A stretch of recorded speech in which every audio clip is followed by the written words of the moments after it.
Huge class buffs and nerfs are coming in Midnight, guys. Hidden Legion remix rewards and more. Let's get into these major class nerfs. We know all classes are going to play very, very different here in Midnight. More nerfs coming over the last week. Let's see what it's all about here from Kalane. Hey folks, this is Kalane. We have some huge class buffs and nerfs to go over this week. There are some extra rewards coming for the Legion Remix game mode that you can prepare for ahead of time. Mythic Plus dungeons should be quite a bit easier in Midnight thanks to some affix nerfs. We'll get a sneak preview of the Midnight pre-launch event very soon, and some of the new base UI add-on replacements have been updated as well. I need the damage meter. I need it soon. I need to test it. I want to see it. My add-on replacements have been updated as well. There's a lot to talk about, so let's break it all down in this week's WoW News video. Now before we jump in, be sure to hit that like button and subscribe so you never miss another video. Let's kick things off with the big class changes, buffs and nerfs that came through this week. There are quite a lot of general sweeping changes to where your damage comes from. For example, melee classes will see some huge increases to their auto attack damage, as the dev team wants that to be an important part of a melee spec's damage profile. That's going to make target uptime even more important for melee going forward. Well, I guess that's part of the philosophy, right? You got less going on in your rotation, kind of means that you do need higher damage output just from your basic hits, your basic abilities. Otherwise, you're just going to, nerf damage into the ground. So that makes sense. And then healers also got a 20% damage buff to all of their damage dealt this week. The dev team wants to make sure that healers can still comfortably complete open world content by themselves, so they'll keep an eye on overall damage throughput as we head into Midnight. I do think, though, it is weird that healers will not have any sort of interrupt. And then doing solo content like Delves, I wonder how that's going to work for them. But as we head into Midnight. For Death Knights, Blood is going to see a nerf to Coagulopathy's max stack count, and Blood Plague damage is reduced to 10% per stack, down from 25%. And then for Frost, they're going to see a 5% damage reduction across the board, but no further changes for now. Demon Hunters have a lot of updates for their Devourer spec. The melee build has been nerfed slightly, so the Fury Drain reduction from the Hunt and Void Blade was reduced by 50%. Reap's cooldown can now be reduced by haste. Rolling Torment was updated to give them some fury and a damage buff for unused souls, and then quite a few AoE abilities were nerfed while moving more damage into single targets. Yeah, this was expected. If you're looking at this and you're like, oh no, they're ruining the new Void spec for Demon Hunters, they're not. If you saw any of them right now in the beta, they're just absolutely destroying shit. They're like a typical hero class, right? They just came out, so they're like, we're really OP. I was expecting major nerfs across the board, because right now, Void Demon Hunters were just absolutely destroying shit. I mean, if they didn't nerf them, we're going to go into this expansion, like 50% of the player base playing these Void Demon Hunters. So I think these were expected. Devourer. I call them Void Demon Hunters, but they're Devourer Demon Hunters. Okay. So Void Ray can deal 50% more damage when damaging a single target. Collapsing Star deals... It's not a nerf when it's not live yet. True. Yeah, it's really not a nerf because they haven't hit a base level yet. They haven't gone live yet. Additional damage to its primary target, but its overall damage was reduced by 50% as well. So a huge nerf to its AoE potential. Void Ray damage was nerfed by 25%, Meta Void Ray damage was cut down by 50%, Hungering Slash damage was reduced by 33%, Void Step damage took a massive 66% hit, but Devourer will now actually get Intellect from its Leather Specialization passive instead of Agility, so that should help at least a little bit. Preservation Evokers must have been doing a bit too well so far, because they're getting slapped with a 12% nerf to all of their healing done, but at least they have that damage boost to look forward to. For the Hunters, Marksmanship Apex talents are available to look at. They're going to increase the damage of rapid fire, and each shot reduces the cooldown of aimed shot. Aimed shot's crit damage has been increased by 25 or 50% of your crit damage, but I'm assuming that's supposed to be crit strike chance. That's how that kind of talent usually works. There's also 3 and 6% bonuses to other abilities damage, and then the last node causes aimed shot to always crit, which is going to be very powerful and will have a bunch of knock-on effects effects for your other talent and stat choices. There's a new talent that causes Surging Shot reset rapid fires to deal extra damage, as well as one that causes rapid fire to fire off a free arcane shot or kill shot when it begins and ends. Small Game Hunter now increases the damage of volley instead of explosive shot, and headshot was updated to be less impactful on your rotation. Double tap has also returned for marksmanship, so happy days. For survival, hey, I know marksmanship hunters, do you guys love double tap, don't you? I don't know if there's any in chat right now, but I just know for a fact that these guys always love double tap. Double tap and tap it twice. Why not? Yeah, it's a big one for them, so I'm glad it's returning. Yeah, Blizzard's bringing back, like, I know they're pruning a lot of abilities, but they're also, some classes are actually gaining, like Slappy Hands coming back for Blood DK, big deal. Double tap coming back for marksmanship, also big deal. Returned for marksmanship, so happy days. For survival, takedown range was reduced down to 15 yards from 25, so you'll have to be quite a bit closer to your target, which shouldn't really be a problem for a survival hunter, and then there's a bug fix for offhand weapons while dual wielding. Mages have a lot of adjustments this week too. For the Frostfire hero talent tree, Frostfire Bolt will see a 44% buff, but I'm assuming that's the damage over time portion because apparently Frostfire Bolt direct damage will be reduced by 25%. For Arcane specifically, clear casting will better communicate how many charges of clear casting you have. Illuminated Thoughts was nerfed down to a 3% increased chance to trigger clear casting. They'll see a 15% buff across the board for all damage dealt, as well as a further... And see, by the way, this is another thing that, like, some players are freaking out about. They're like, oh, they're taking away add-ons. I can't play my class. That's it. I'm deleting the game, uninstall. And then they keep watching YouTube videos. I don't know what's wrong with them. But they're going to add things into the game that previously you needed add-ons for to track. For example, clear casting, right? People probably had an add-on that tracked their clear casting and how many charges they had and everything. Blizzard's taking that away, but they're adding into the game, right? Clear casting overlay now communicates how many charges of clear casting you have.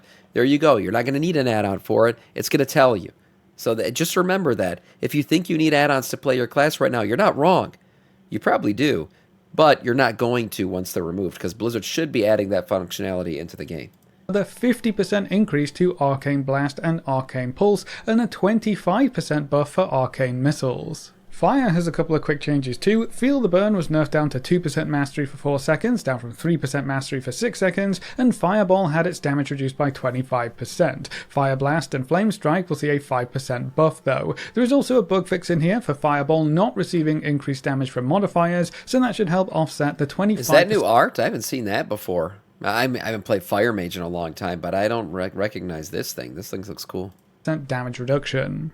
Now, Frost has a whole bunch of buffs and nerfs this week. Improved Flurry now causes Flurry to fire an additional missile. Thermal Void was changed to cause your next Ice Lance to repeat its cast at 100% effectiveness. There are quite a few other talent changes and updates in here. A lot of damage increases. Holy crap. Basically, every ability is getting 100% to 50% damage increases. One at the bottom here that's covered up just says Hand of Frost damage increased by 25%. Shit.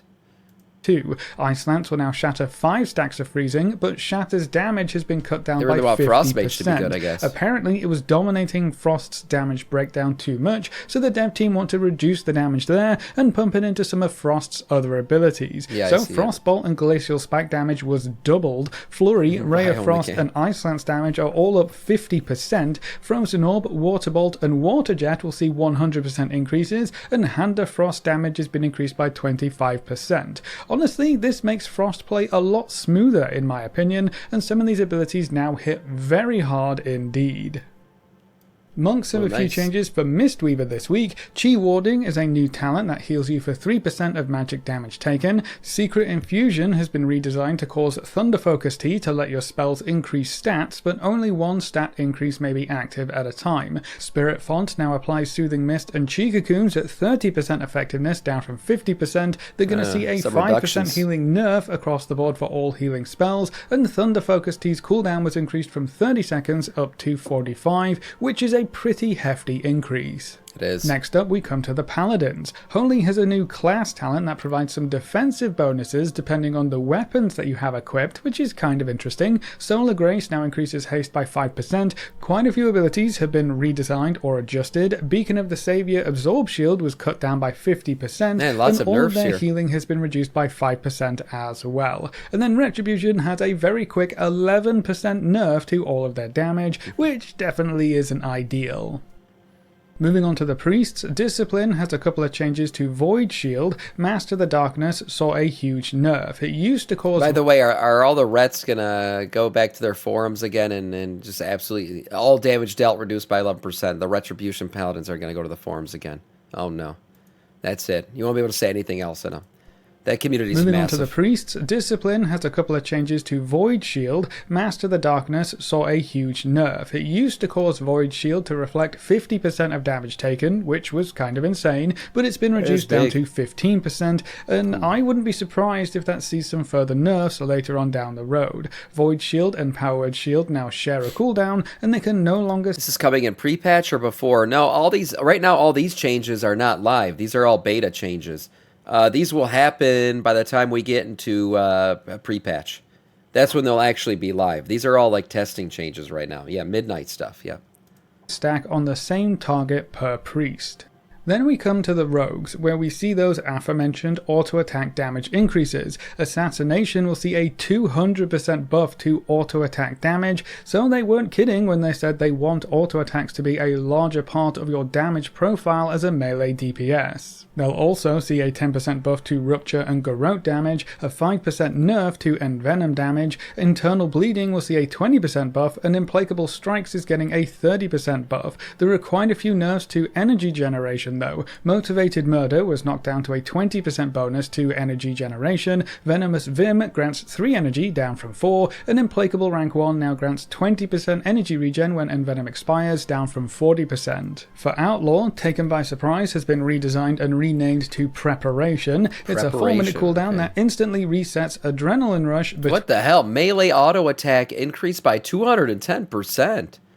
Damn, he wasn't joking when he said they just want passive damage to increase for melee. That's a shit ton. More than double. Between the Eyes, Blade Flurry, Blade Rush, and Killing Spree, so you get all of your major tools back immediately to go in full force on the next monster pack. Acrobatic Strikes has been updated to increase auto-attack damage and increase movement speed for 3 seconds, stacking up to 10 times. All ability damage has been increased by 38%, which makes me worry a bit for how they were faring before these changes. Auto-attack damage will see a 210% damage increase, so again, melee attacks are going to be huge going forward. Summarily Dispatched was buffed up to 10 and 20%, Scoundrel Strikes damage was increased by 100%, and then there are a couple of other talent updates in here as well. Enhancement Shamans have what has got to be the most exciting change for any spec on this list, a 2% damage reduction across the board. That's it for now. Hopefully... The fucking sarcasm got me. I thought I like it when Enhancement Shaman's good, because I like bringing Enhancement Shamans that pump shit up, right? They enhance. That's what I want. I want to do more damage myself, selfishly. They'll at least get that big auto-attack damage boost in the next week or two.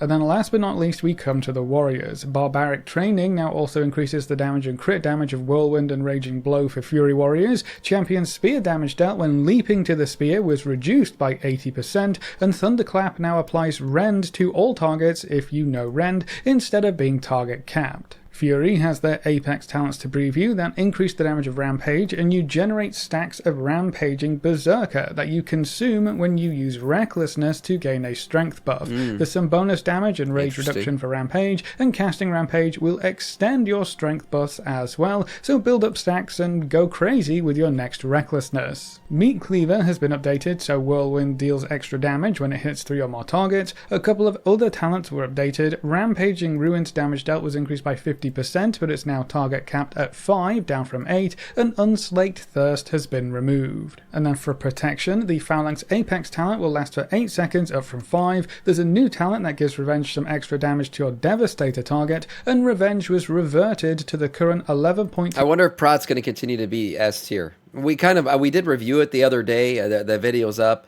All the tanks are basically A tier, except, what was it, Brewmaster? Poor Brewmaster, they can't catch a break.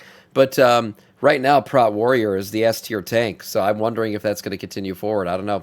I can't tell based on these changes, because these are like changes on top of changes. Blizzard keeps making these iterations. Functionality, so it will once again hit all targets in front of you baseline. Now remember that all of these changes are for the beta, so you won't see them appear on live servers anytime soon. And if you haven't seen the huge class changes coming... Well, anytime soon, you will, December 2nd.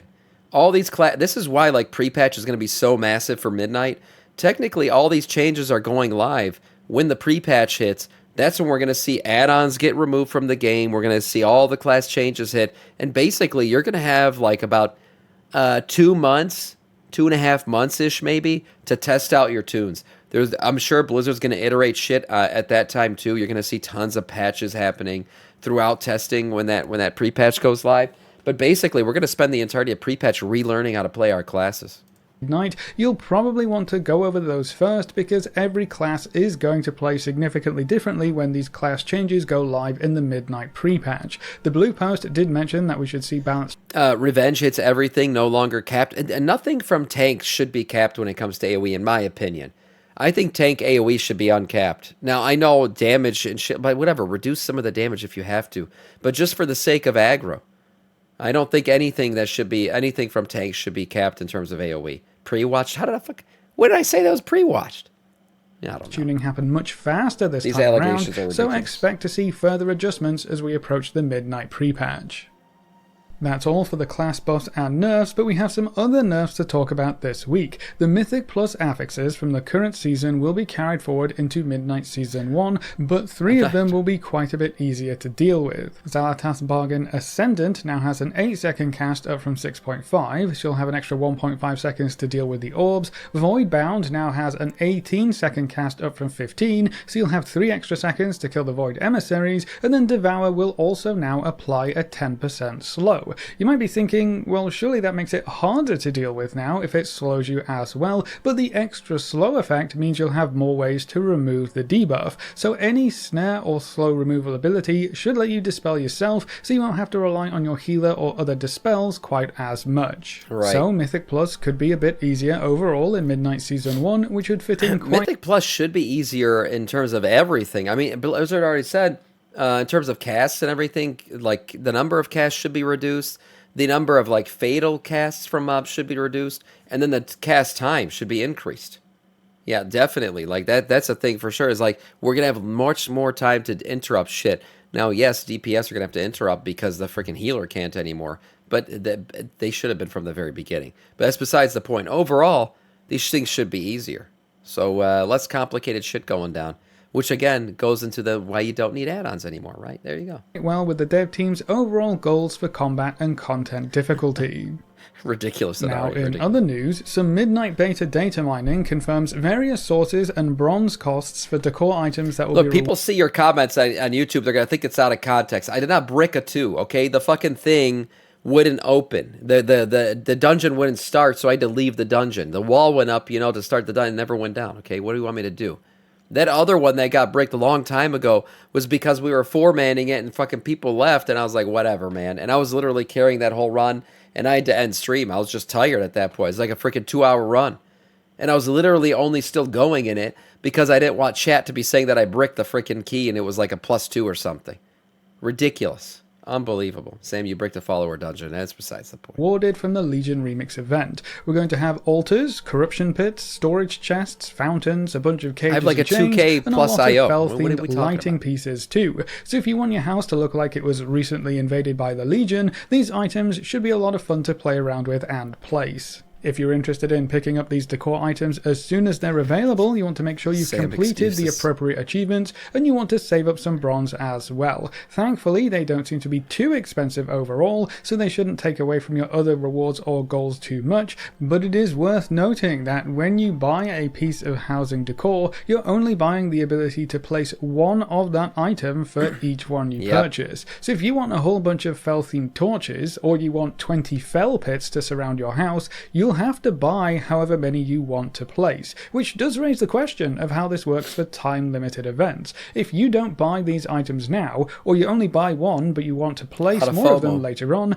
how do you go about purchasing more of them after the event ends? Even better, what about if you use the new Hearthsteel currency? We talked about that on Friday. Using the new Hearthsteel currency, right? You're going to have to, if you want to buy something with that Hearthsteel and you want more than one of it, guess what? You got to buy more than one of it. That's how it's going to work. Especially for something like Legion Remix, which we don't really expect to come around very often. Hopefully there's an event vendor or something added in, because that does seem like a huge oversight, but I guess we'll have to wait and see. You probably won't be able to actually buy these items until patch 11.27 goes live on December 2nd, but it never hurts to prepare for things in advance.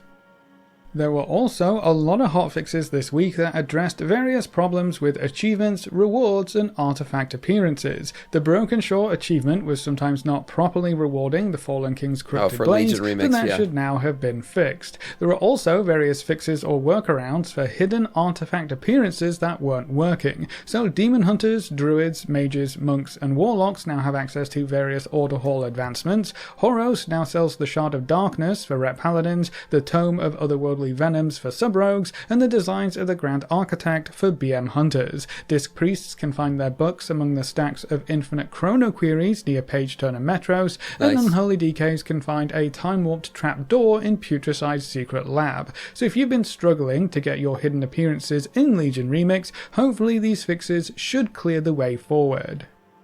Now moving on, the Midnight Beta went live this week, and one of the most exciting additions is the new login screen for the Midnight expansion. I am so happy that this wasn't data mined in an unfinished state like the War Within login screen was, because this Void themed screen is very cool indeed. I love the little Void shards that flow inwards, and overall this might be one of my favourite login screens from recent expansions. I think it's... This login screen it's alright. It's alright. I think Blizzard's kind of gone the cheapo route with the login screens, if I'm being honest. These portals, I mean, they're alright. We've had portals and login screens before. I mean, look at Burning Crusade and stuff, but they were cool.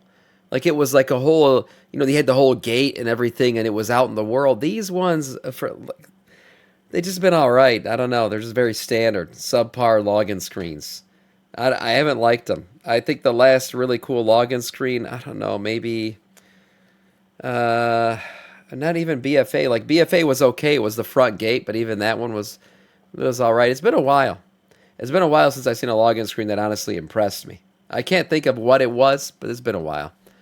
These ones, they're fine. Kind of hard to go wrong with the Void theme sometimes. The truth is, with the auto login now, you barely ever even see this. It's so quick. Void and Fel always seem to work well almost no matter what. It's just a shame that we don't really spend any time on the login screen anymore. Well, unless it's launch day of a brand new expansion, I guess we'll get to admire it enough in a couple of months' time, but this does make me very excited for new character select screen camps and backgrounds. There's a huge amount of untapped potential there, and I hope the dev team creates some new ones for us to use and collect.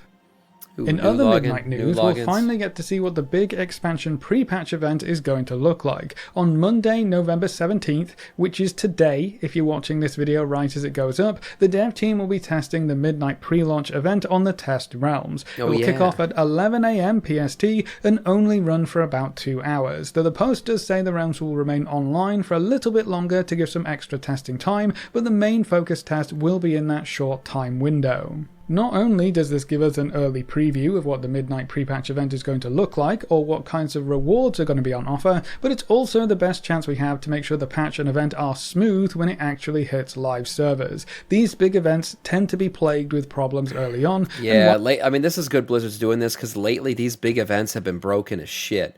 I forgot what the one was called where we did it in Hallowfall for one of these patches. It was so bad. It wasn't even doable. Like, you would kill mobs, can't loot them. Shit was just broken as hell. Things weren't spawning. It was a shit show.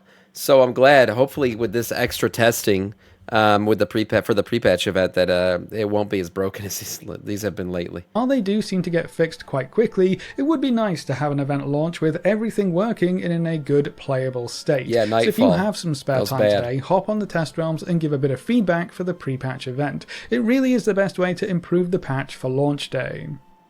And then to round out this week's video, we have a couple of updates for the upgraded base UI coming in midnight. The integrated damage meter is starting to take shape, and you can now edit and customize its appearance on the beta. Curiously, a few new tracking types have been data mined for the integrated meters as well, including damage taken, which is always useful to track, avoidable damage taken, which is more interesting and kind of makes me raise an eyebrow a little bit. There are add-ons that track avoidable damage and posted in chat. There won't be any more. Whenever someone stands in something they could have avoided, and for the most part they seem to be met with disdain. So it's interesting to me that the dev team would include this as an option. It's arguably very useful for personal accountability and seeing where you could improve, but yes, it's also been used to just put folks on blast for taking extra damage. So we'll see how that pans out with an integrated meter, I guess, and then we'll also be able to track absorbs, which you would kind of hope to see. Now, even though we can tinker around with some settings, the damage meter doesn't actually work yet, so we'll have to wait for a future update to see how it all works properly, and whether it's a good... By the way, W for Blizzard for putting the testing version of damage meters and putting Arthas at the top. Just saying. Like, yeah, Jaina's tied with him, but he's still above her. So, yeah, Arthas... Obviously, that means Death Knights are the best thing in the game. Arthas at the top, followed by Jaina. Gul'dan in second place. He's an OP Warlock. Sylvanas in fourth, back from the mall, I guess, as a hunter. We got Illidan, and then Thrall down here doing his thing. Yeah, just funny how Blizzard ranked him out, it looks like. Replacement for damage meter add-ons.